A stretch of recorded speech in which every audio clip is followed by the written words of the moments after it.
Hi hello வணக்கம். நம்ம channel இன்றைக்கி வந்து ஒப்போ கே சீரிஸ்லேருந்து இப்போ புதுசாக லான்ச் ஆக போகிற ஒப்போ K5 ஸ்பெசிஃபிகேஷன் ரிவ்யூ தான் இந்த வீடியோவில் பார்க்க போகிறோம். வீடியோ பொறுத்தவரை நான் உங்கள் பிரவீன், நீங்கள் பார்த்துட்டு இருக்கிறது பிகேடிக் தமிழ். ஸ்கிப் பண்ணாமல் இந்த வீடியோ கடைசி வரைக்கும் பாருங்கள். அப்படியே நம்ம சேனலை சப்ஸ்கிரைப் பண்ணுங்கள். வாங்க நீங்கள் நம்ம வீடியோக்குள்ளே போகலாம்.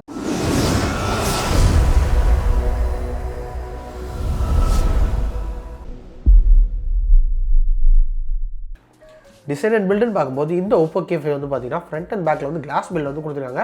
பின்னாடி கிளாஸ் பில்டு கொடுக்கும்போது அங்கே வந்து ஒரு கிரேடில் கொடுத்துருக்காங்க. பார்க்கறதுக்கு ரொம்ப அழகாகவே இருக்குது.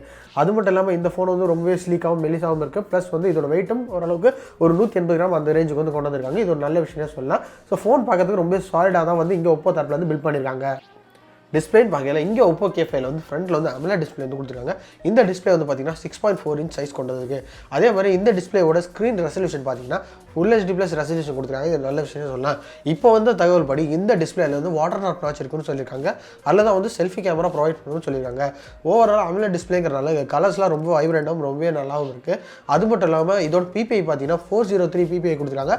ரொம்பவே பிக்சல் பில்டாக இருக்குது. ஸோ வந்து பார்க்கறதுக்கு ரொம்ப டிஸ்பிளே ரொம்பவே அழகாகவே இருக்கும். அதே மாதிரி இந்த ஃபோனில் டிஸ்பிளே ஃபிங்கர் பிரிண்ட் ஸ்கேனர் கொடுத்துருக்காங்க. இது ஒரு நல்ல விஷயம்னே சொல்லலாம். பர்ஃபார்மன்ஸ்னு பார்க்கல இந்த ஒப்போ K5 வந்து பார்த்தீங்கன்னா இப்போ ஸ்னாப்ட்ராகன் தரப்பில் வந்து புதுசாக வெளியான ஸ்னாப்ட்ராகன் 730G அப்படிங்கிற கேமிங் ப்ராசஸர் வந்து இதில் கொடுத்துருக்காங்க. ஸோ பர்ஃபார்மன்ஸ்லாம் ரொம்ப சூப்பராகவே இருக்குது. ஸோ எந்த ஸ்டட்டஸ் லேக் இல்லாமல் எல்லா இதுலேயும் வந்து இது வந்து ஸ்மூத்தாக வந்து ஹேண்டில் பண்ணக்கூடியது தான். மல்டி டாஸ்கிங் ஆகட்டும், கேமிங் ஆகட்டும், இந்த மாதிரி எல்லா செக்ஷன்லையும் இது ரொம்ப ஸ்மூத்தாகவே ஹேண்டில் பண்ணுது. அதே மாதிரி இந்த ப்ராசஸர் வந்து 8 nm டெக்னாலஜி பில்ட் பண்ணியிருந்தால இதோட பேட்டரி லைஃபும் ரொம்ப அருமையாகவே இருக்கும்னு எதிர்பார்க்கலாம். இதுக்கு அடுத்தபடியாக கேமிங்னு பார்க்கும்போது இதில் இருக்க GPU வந்து Adreno 618 GPU கொடுத்துருக்காங்க. ஸோ கேமிங் பர்ஃபார்மன்ஸ் வந்து Full HD+ ரெசல்யூஷனில் அல்ட்ரா செட்டிங்கில் கூட PUBG போன்ற கேம்லாம் வந்து ரொம்ப ஸ்மூத்தாகவே ரன் பண்ணக்கூடியது. ஸோ அவ்வளோ பவர்ஃபுல்லான ப்ராசஸ் தான் வந்து இந்த மொபைலில் வந்து கொடுத்துருக்காங்க. ஸோ பர்ஃபார்மன்ஸை பொறுத்த வரைக்கும் இந்த ஒப்போ K5 எந்த வித குறையும் இல்லைன்னு சொல்லலாம். கேமராஸ்ன்னு பார்க்கல இங்கே ஒப்போ K5 வந்து Realme XT இருக்கிற மாதிரி தான் கேமரா செட்டப் வந்து கொடுத்துருக்காங்க. பிரைமரி கேமரா வந்து பார்த்தீங்கன்னா 64 மெகாபிக்சல் சாம்சங் GW1 சென்சார் வந்து கொடுத்துருக்காங்க. செகண்டரி கேமரா வந்து ஒரு 8 மெகாபிக்சல் அல்ட்ரா வைட் ஆங்கிள் கேமராவும், தேர்ட் கேமரா வந்து ஒரு 2 மெகாபிக்சல் டெப்த் சென்சார் வந்து கொடுத்துருக்காங்க. இதை தவிர்த்து வந்து பார்த்தீங்கன்னா ஒரு 2 மெகாபிக்சல் மேக்ரோ லென்ஸ் கொடுத்துருக்காங்க. இதன் மூலியமாக வந்து மேக்ரோ ஷாட்ஸ்லாம் ரொம்ப அழகாகவே எடுக்க முடியும். இதுக்கு அடுத்தபடியாக ஃப்ரண்ட்டில் இருக்கிற அந்த வாட்டர் ட்ராப் நாட்சில் வந்து பார்த்தீங்கன்னா 32 மெகாபிக்சல் f2.2 அபர்ச்சர் சைஸில் செல்ஃபி கேமரா வந்து கொடுத்துருக்காங்க. ஸோ கேமரா செட்டப் வந்து சிமிலராக வந்து Realme XT மாதிரி தான் இருக்குது. ஸோ இதில் எடுக்கிற ஷாட்ஸ் எல்லாம் நல்லாவே இருக்குன்றது நம்ம எதிர்பார்க்கலாம்.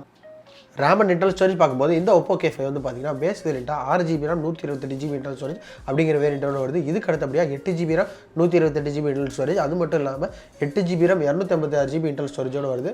இது கூடவே பார்த்தீங்கன்னா இந்த ஃபோனில் வந்து ஒரு டெடிகேட்டட் மைக்ரோ SD கார்டு வந்து கொடுத்துருக்காங்க. அதில் வந்து 512GB வரைக்கும் மைக்ரோ SD கார்டு வந்து போட்டுக்க முடியும்னு சொல்லியிருக்காங்க. இதில் இருக்கிற இன்டர்னல் ஸ்டோரேஜோட ஃப்ளாஷ் பார்த்தீங்கன்னா UFS 2.1. ஸோ டேட்டா ட்ரான்ஸ்ஃபர்லாம் ரொம்பவே வேகமாகவே இருக்குன்னு சொல்லலாம். இது ஒரு நல்ல விஷயம் தான் சொல்லலாம். ஸோ டூவல் நானோ சிம் ட்ரேட் சப்போர்ட் வந்து இதில் கொடுத்துருக்காங்க. இது நல்ல விஷயம் தான். இதுக்கு அடுத்தபடியாக OS அதுக்கப்புறம் UI எக்ஸ்பீரியன்ஸ்னு பார்க்கும்போது இந்த phone out of the box வந்து Android 9 ரன் ஆகும். அதே மாதிரி ஃபியூச்சரில் வந்து Android 10 அப்கிரேட் வரும்னு சொல்லியிருக்காங்க. கஸ்டம் UI ஆன ColorOS 6 அப்படிங்கிற UIயில் வந்து ரன் ஆகணும்னு சொல்லியிருக்காங்க. பேட்டரி கெப்பாசிட்டின்னு பார்க்கல இந்த ஒப்போ K5 வந்து பார்த்தீங்கன்னா 4000 mAh பெரிய பேட்டரி வந்து கொடுத்துருக்காங்க. இதை சார்ஜ் பண்ணுறதுக்கு USB 2.2 Type C சார்ஜிங் போட்டு வந்து கொடுத்துருக்காங்க. இது ஒரு நல்ல விஷயம் தான் சொல்லலாம். அதேமாரி இந்த ஃபோனை சார்ஜ் பண்ணுறதுக்கு வந்து பார்த்தீங்கன்னா vooc சார்ஜ் 3.0 சப்போர்ட் வந்து கொடுத்துருக்காங்க. இது ஒரு 30 வாட் சார்ஜ் இருக்கிறனால இந்த ஃபோனை வந்து 67% அரை மணி நேரத்தில் வந்து சார்ஜ் பண்ண முடியும். இது ஒரு நல்ல விஷயம் தான் சொல்லலாம். ஓரளவு பேட்டரி கெப்பாசிட்டின்னு பார்க்கல இங்கே வந்து ஒரு நல்ல பேட்டரி தான் கொடுத்துருக்காங்க. ப்ளஸ் ஒரு பவர்ஃபுல்லான ப்ராசஸர் இதெல்லாம் கப்பல் பண்ணும்போது பேட்டரி வந்து ஈஸியாக ஒரு நாள் தாங்கும்ன்றது எதிர்பார்க்கலாம். கடைசியாக விலைன்னு பார்க்கும்போது இந்த ஒப்போ K5 வந்து இந்தியா லான்ச் ஆகலை சுமார் 18,000 அப்படிங்கிற விலையில் வந்து லான்ச் ஆகிறதுக்கான வாய்ப்பு நிறையவே இருக்குன்னு எதிர்பார்க்கலாம். ஸோ இந்த விலைக்கு பார்த்தீங்கன்னா ஸ்னாப்ட்ராகன் 730G ப்ராசஸர் ப்ளஸ் வந்து ஒரு நல்ல AMOLED display, under display finger print scanner, vooc charge 3.4 இந்த மாதிரி நிறைய விஷயங்கள் கொடுத்துருக்காங்க. பின்னாடி குவாட் கேமரா செட்டப்பும் கொடுத்துருக்காங்க. ஸோ ஓவராலாக பார்க்கும்போது ஒரு நல்ல ஃபோனாக தான் தெரியுது. ஸோ இந்த விலைக்கு வந்து இந்த ஃபோன் வந்து நல்லா வர்த்தாவே இருக்கும். ஒப்போ வந்து இந்த விலைக்கு கொண்டு வரும் பட்சத்தில் ஸோ அவ்வளோதான் இந்த வீடியோ. இப்போ பார்த்தேன் இந்த ஒப்போ K5 ரிவ்யூ வந்து உங்களுக்கு ரொம்பவே பிடிச்சிருக்கும்னு நினைக்கிறேன். ஸோ இந்த வீடியோ வந்து உங்களுக்கு பிடிச்சிருந்தால் லைக் பண்ணுங்கள், ஷேர் பண்ணுங்கள். கீழே கமெண்ட் செக்ஷனில் உங்களை இருக்கிறதுலாம் மறக்காமல் சொல்லுங்கள். மேலும் இதேமாதிரி டெக் அன்பாக்சிங் மற்றும் டெக் ரிவ்யூஸ் தெரிஞ்சுக்கிறதுக்கு பிகேடிக் தமிழ் சேனலை சப்ஸ்கிரைப் பண்ணுங்கள். கூட இருக்க பெல் ஐக்கானு தட்டி விடுங்க. இதே மாதிரி நான் வீடியோவில் நான் உங்களை சந்திக்கிறேன். அது வரைக்கும் பாய்.